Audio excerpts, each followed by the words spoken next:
Investors should have investments in both value and growth amid those inflationary concerns. Let's bring in Erin Gibbs, President and CIO at Gibbs Wealth Management. Erin, always great having you with us. Let me get started with this GTV chart on the Bloomberg, because not surprisingly, we have seen Treasury yields rally and then investors just shunning those mega tech names and headed towards those value names like the Russell 2000. How do you position in this environment? Yes, so I've been advocating being able to use what I call a barbell approach. So really having exposure in both growth and value. And this is I've been advocating this since sort of third quarter, late summer, because we just keep seeing these shifts between value and growth. And basically, value does well and defensive do well when we have concerns about inflation, and then growth comes back. And it's been sort of, 6 to 9 months off and on. So rather than kind of constantly switching and trying to guess what's happened, I believe in just being able to really look for the best of companies in both ends of the spectrum.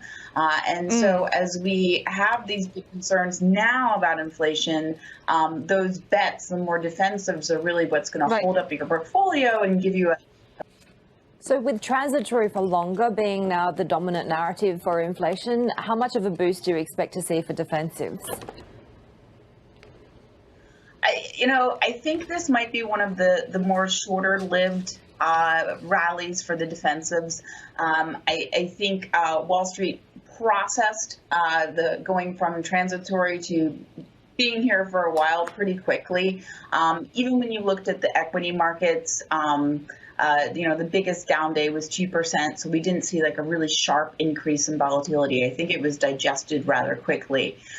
So I think we've known this has been coming along for some time. We know, the commodity prices just weren't coming down, and interest rates have been following a fairly steady, though recently, obviously in the past 2 weeks, sharp increase. But I think this is going to be something that we're just going to have to work with and get used to. There's higher inflation for quite a few quarters.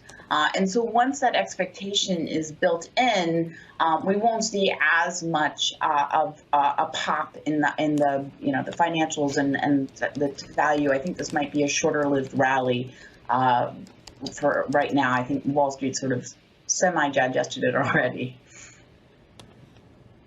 Erin, always great to have you with us. Erin Gibbs, Gibbs Wealth Management President and CEO.